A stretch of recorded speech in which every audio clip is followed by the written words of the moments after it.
강원도 양양 동쪽 7.5km 해상에서 죽은 채 발견된 악상어입니다. 길이 2.1m, 둘레 1.2m에 이릅니다. 동해안에서는 지난달 23일에도 죽은 상어가 잇따라 발견됐습니다. 속초 앞바다에서 식인상어로 불리는 길이 1.9m의 백상아리와 길이 2.4m의 악상어가 그물에 걸려 죽은 채 각각 발견됐습니다. 전남 완도에서도 지난 13일 길이 1.5m의 새끼 백상아리가 죽어 있는 것을 선원이 해경에 신고하기도 했습니다. 백상아리는 상어 가운데 가장 난폭한 바다의 최상위 포식자입니다. 바다 사자와 돌고래 등을 잡아먹는데 사람을 공격하기도 합니다. 백상아리가 물범이나 물개를 사냥하는 만큼 스킨스쿠버 동호인들의 주의가 필요합니다.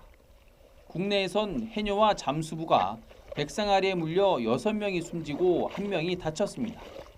본격적인 피서철을 앞두고 잇따른 상어 출현으로 해경도 비상입니다.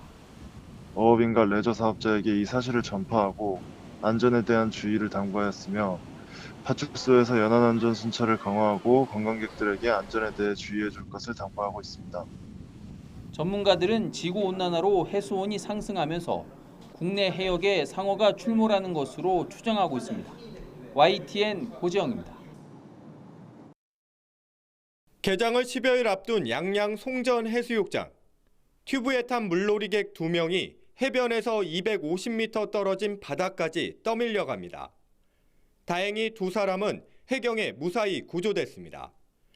주말 동안 강원도 동해안 해수욕장에서 표류 사고가 속출해 20명 넘게 구조됐습니다. 모두 문을 열지 않은 해수욕장에서 발생한 사고입니다. 잘못되면 전화 와서 살려달라고 하면서 애들 놀고 뭐라 그러면 왜 애들 노는데 왜 간섭하냐고. 이렇게 정식 개장하지 않은 해수욕장에는 안전요원이 배치되지 않습니다. 그만큼 사고 위험도 크고 신속한 구조도 어렵습니다. 안전요원을 상시 배치하는 것은 지자체 예산 부담 때문에 쉽지 않습니다. 개장 전 해수욕을 막을 법적 근거도 사라졌습니다. 정부가 4년 전 관광을 활성화한다며 법률을 개정해 개장 전 해수욕을 금지했던 규정을 없앴기 때문입니다. 튜브를 착용한 상태에서 표류가 되었다면 튜브를 꼭 잡고 파도에 몸을 맡겨서 침착하게 호흡을 할 수 있도록 하고 구조를 기다리는 게 좋습니다. 해경은 바닷물이 해안가에서 먼바다로 빠르게 흘러나가는 이안류가 언제든 발생할 수 있다며 구명조끼 착용 등 안전 수칙을 지켜달라고 당부했습니다. YTN 송세혁입니다. 백사장에서 약 100m 떨어진 해상에 아이들이 튜브에 의지한 채 떠 있습니다. 주변 암초에 부딪힐 수 있는 위험한 순간 서퍼 구조대가 출동해 아이들을 한 명씩 보드에 태웁니다. 이안류 사고로 표류하던 5명은 무사히 구조됐습니다. 이제 저희는 서핑하러 항상 이 바다에 있는데요. 수영하시는 분들이 여기 이안류가 굉장히 심해요. 그래서 이 돌 라인을 따라서 이안류를 타고 흘러가시는데 그거를 이제 서핑하러 온 사람들이 저희가 보고 구조를 해왔습니다.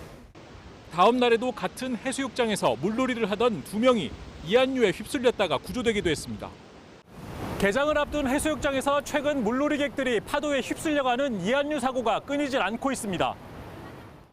지난해에는 1명도 없었지만 올해는 개장 전인데도 벌써 5명이 이안류 사고 피해를 당했습니다. 특히 올해는 엔데믹 선언 이후 첫 피서철인 만큼 물놀이객들이 늘어날 것으로 예상되며 사고 위험이 더 커졌고 실제로 공식 집계보다 더 많은 사고가 매일 잇따르고 있습니다. 이안류는 파도가 한 곳으로 모여 빠져나갈 때 생기는데 초속 3m까지 속도가 빨라지면서 물놀이객들은 순식간에 수백 미터 먼 바다까지 떠밀려갈 수 있습니다.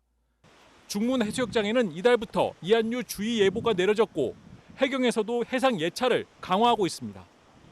물의 방향에 좌우 45도 방향으로 헤엄쳐 나올 수 있는 방법이 있으며 혹시라도 덜어 누운 자세로 구조를 기다릴 수 있는 방법이 있겠습니다. 해상 및 육상 순찰을 3회 이상 실시하고 있으며 7월 이후 해수욕장 개장이 이루어지면은 해상 수잘대를 2명 항시 배치하여 강화할 계획입니다.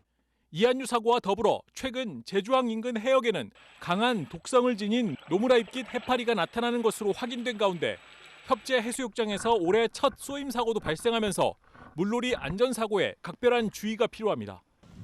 KCTV 뉴스 김용원입니다. 해안가를 벗어난 곳에서 사람들이 구조를 요청하고 있습니다. 역파도로 불리는 이안류에 휩쓸린 겁니다. 모두 무사히 구조됐지만 인명사고로 이어질 뻔한 아찔한 순간이었습니다. 실제로 이안류가 가장 많이 발생하는 해운대 해수욕장을 보면 2013년부터 2022년까지 연간 약 47.9건이 관측됐는데 지난해는 87건으로 2배 가까이 급증했습니다. 구조된 피서객도 10년간 700명이 넘습니다. 이안류는 파도가 클수록 발생 확률이 커지는데 최근 우리나라 주변 해역의 물결 높이, 파고가 높아졌기 때문입니다. 최근 기후변화로 인해 해수면 온도가 증가함에 따라 해양의 에너지의 증가, 그리고 대기의 안정도가 변하고 있습니다. 그에 따라 바다 부근의 바람이 점차 강해지는 경향을 보이고 있어 이에 따른 바다의 물결도 점차 높아지는 추세를 보이고 있습니다. 실험실에서 이안류의 원리와 파도 높이의 관계를 실험해봤습니다. 파고가 낮을 때는 탁구공이 천천히 퍼지면서 밀려나가지만 파고가 높을 때는 탁구공이 빠른 속도로 줄지어 밀려나갑니다. 해안을 따라 일정하지 않은 파도가 먼 바다에서부터 만들어지기도 하고 해안이랑 가까운 곳에서부터 만들어지기도 하는데 큰 파도가 들어왔을 때 크게 세파하는 부분과 파도가 작은 부분, 세파가 작게 일어나는 부분의 그 변화량이 경사가 크기 때문에 더 큰 이안류가 만들어집니다. 이안류는 갑자기 발생하기 때문에 사전에 이안류 예보를 확인하는 게 중요합니다. 날씨누리에서 국내 8개 해수욕장별 이안류 예보를 확인할 수 있습니다. 기존 3시간 간격 정보를 1시간으로 촘촘하게 하고 기간도 연중으로 확대했습니다.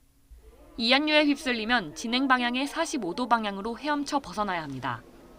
당황하지 말고 수면에 누워있는 자세로 떠서 구조를 기다리는 것도 방법입니다. YTN 김민경입니다.